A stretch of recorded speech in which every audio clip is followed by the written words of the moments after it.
We started with a possessed doll, then transitioned into an otherworldly shape-shifting clown, and this time we are going to get just a wee bit creepy. I left this one up to a vote a while back, and the results rang astoundingly clear that you guys wanted the Creeper.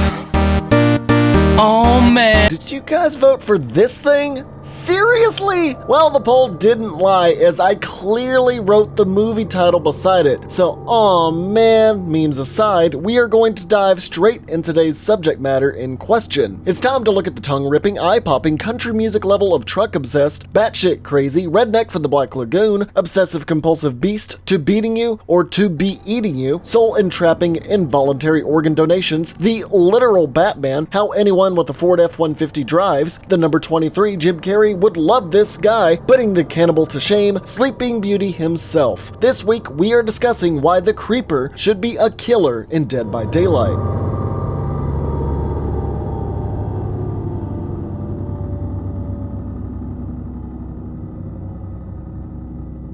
A creature deathly inspired by the 1938 song written by Harry Warren. Creepers, creepers, where'd you get those?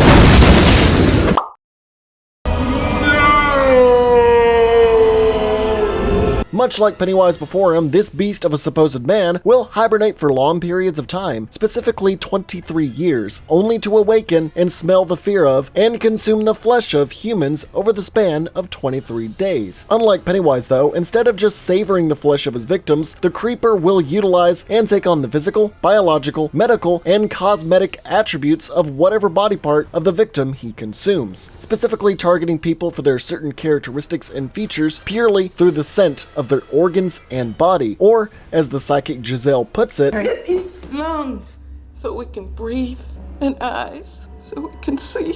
Whatever it eats becomes a part of it. You've got something it likes, and it's not gonna stop chasing you. It needs to scare you.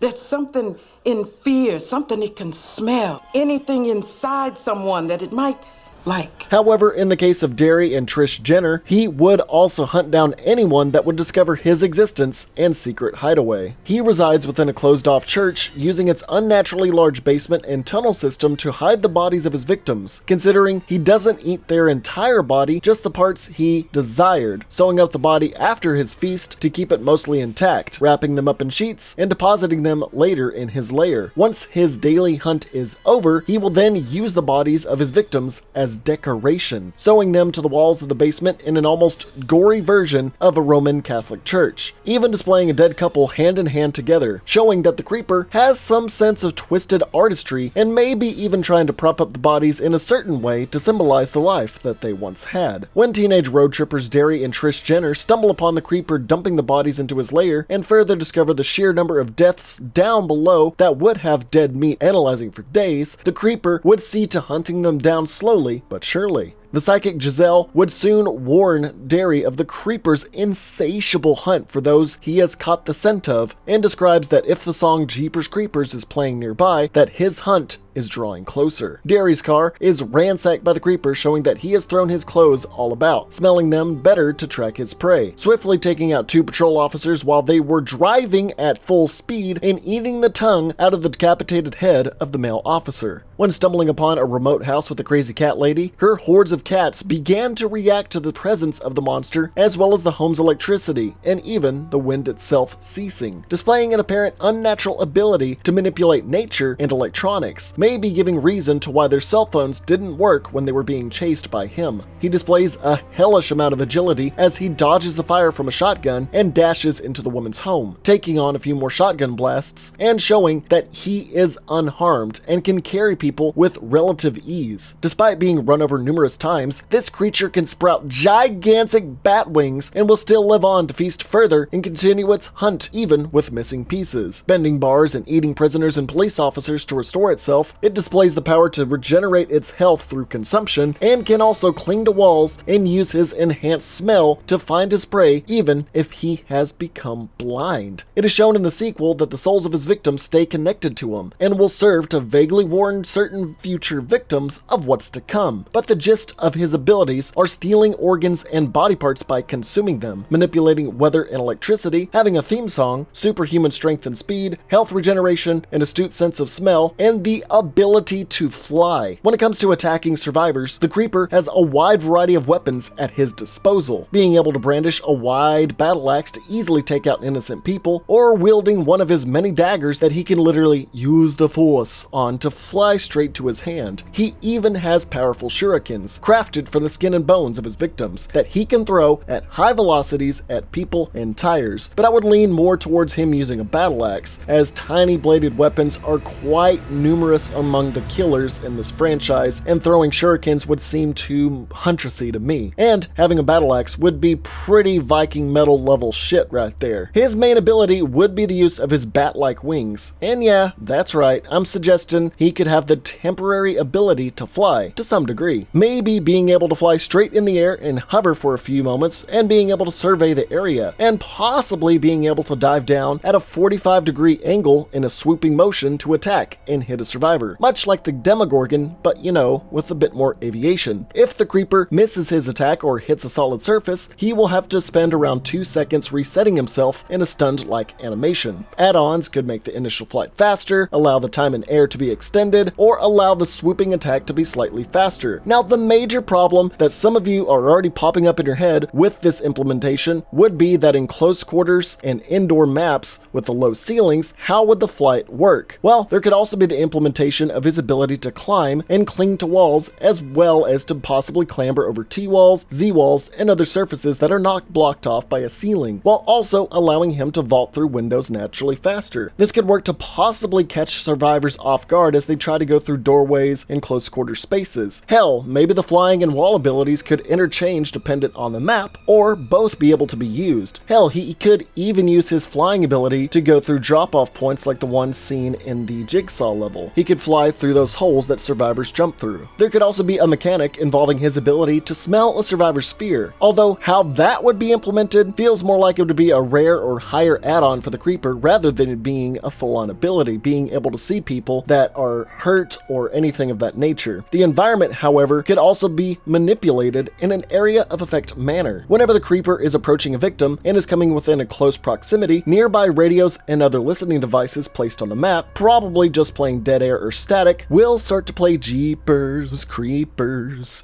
capturing the vibe and essence of the original movie. This music could easily be utilized within Dead by Daylight's soundtrack. His chase music and idle music could be an instrumental or mix of the original Jeepers Creepers song, but with the Dead by Daylight theme included, kind of like how they did with the Stranger Things mix. While acquiring the rights for the Creeper IP himself will cost a pretty penny, I do understand acquiring the separate rights for a song that had nothing to do with it in the first place is going to be a whole nother hurdle, but not impossible. His Mori could be a wonderful chance to display some of his most iconic kills, maybe showing him pull out his battle axe and having him decapitate the survivor while they're on the ground, and then pick up their head to eat the tongue from it, or picking up the dying survivor with one hand and showing him devouring their face brutally, then holding up their entire body by their head and peeking at the camera through the now dead survivor's hollowed out eye holes, reminiscent of the ending scene from the first movie as well as Derry's demise. The perks that would follow along with the Creeper would be as follows. Perk number 1, Eye Donor. After successfully hooking a survivor, the killer is granted immunity from being blinded by either flashlights or firecrackers for 23, 46, and 69 seconds. Perk 2, Hex Fatal Warning. You become obsessed with one survivor. The obsession can see the art of the killer when they are within 16 meters of each other. This also grants the killer the ability to Mori their obsession after they have been unhooked once. Once the Mori has ended and the survivor has been killed, the killer's aura will be revealed to all other survivors for 23 whole seconds. And last off, perk number 3, Artistic Autopsy. A successful attack on a full health survivor will trigger the broken status effect upon them for 20, 30, or 40 seconds. If they are not put into the dying state within that time, their survivor will have a 23% increase in their healing speed for 23 seconds, whether it's self-heal or someone else comes to heal them. Artistic Autopsy can only be activated every 100, 80, and 60 seconds. Now, alongside perks, there are also cosmetics to change up the look of your killer. His base appearance will be similar to the Scarecrow, trenchcoat, hat-wearing look he tirades around in to look human, alongside an additional costume being his body without any of the outer apparel and his eyes whited out. As for paid cosmetics, we could have the tendril-adorned headpiece we see as he becomes more monster-like, with more monster-like features including what Roanoke would love, enhanced feet and a scaled-up chest, and having more options on his weapons being the battle axe, shuriken, daggers, different kind of looking axes. The opportunities are endless there. Now, as for the survivors, only one real survivor in the franchise really sticks out to me to come along for the demented ride. A lovable goof, and one to spurt into fits of rage, Derry was the one most tormented by the Creeper, in life and in death. Derry tried to make sense of everything and tried to keep his sister safe until he was ultimately killed. But even in death, his soul attempts to help potential victims by warning them of the Creeper's imposing presence. The entity could easily sweep both him and the Creeper up right before Derry was killed in the first movie, allowing them to eternally fight against one another in its realm. Derry could also have perks revolving around his spiritual connection and entrapment to the killer as well. As for where Derry and the Creeper would reside in, as a homely place that the entity could conjure up, there is one location I think that could fit the bill: the House of Pain. The famous roadside dilapidated church home to the Creeper would be an ideal fit for the entity's game of cat and mouse, even with its abundance of crows, although some people may be sick and tired of southern environments with churches and corn and all that crap. It could be a 2-story layered layout, having the singular house on the surface level and having the chasm of corpses with a staircase or two created by the entity, and having the tube itself being a one-way drop-off point to fall from for the survivors and the killer. The underground layer would have numerous corpses lining the walls and maybe some body bags on the ground, and even one opened up with a fresh corpse and his stitching on display, and a gramophone playing music near a workshop-like area. Considering how much the Creeper loved his busted-up automobile, it would be a no-brainer to include his truck on the map with a generator attached to it. So when the generator is powered on, the horn from his busted up vehicle will honk loudly as it does in the movie.